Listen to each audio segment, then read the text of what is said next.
मतदारसंघातील सर्वसामान्यांच्या विकासासाठी कटिबद्ध सुजाता निवास पाटील।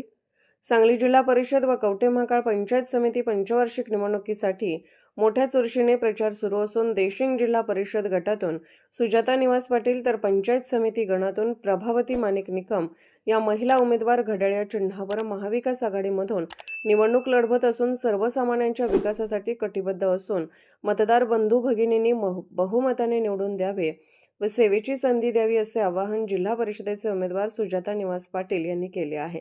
त्या पुढे म्हणाल्या की महिलांचे तसेच शेतकरी तरुण वर्ग तसेच गावातील मूलभूत सोयी सुविधा जिल्हा परिषदेच्या माध्यमातून निश्चितच सोडवू असे शेवटी सुजाता पाटील यांनी सांगितले आहे। पाहूया त्यांनी मतदारांना काय आवाहन केले आहे ते। सुजाता निवास पाटील, राष्ट्रवादी काँग्रेस पार्टी, भाजपा, जनस्वराज्य शक्ती, RPI आठवले गट, महायुतीची उमेदवार म्हणून उभी आहे। आमचे लाडके नेते माननीय अजितरावजी घोरपडे सरकार,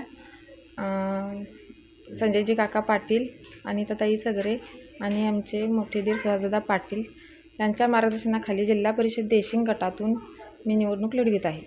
मतदारसंघाच्या सर्वांगीण विकासासाठी, त्यामध्ये आरोग्य, महिला, युवक वर्ग, शेतकरी, शाळा, समाजातील सर्वसामान्यांसाठी जिल्हा परिषदच्या माध्यमातून जी काही विकास कामे असतील ती आदरणीय ज्येष्ठ नेते मंडळींच्या मार्गदर्शनाखाली मी करत राहीन। आपल्या माध्यमातून सर्व सुज्ञ मतदार बंधू भगिनींना मी विनंती करते की देशिंग जिल्हा परिषद गटातून मी स्वतः व पंचायत समिती गणातून प्रभावतीताई निकम व मळणगाव पंचायत समिती गणातून दिलीप भाऊ झुरे यांना घड्याळ या चिन्हासमोरील बटन दाबून प्रचंड मताने विजयी करा।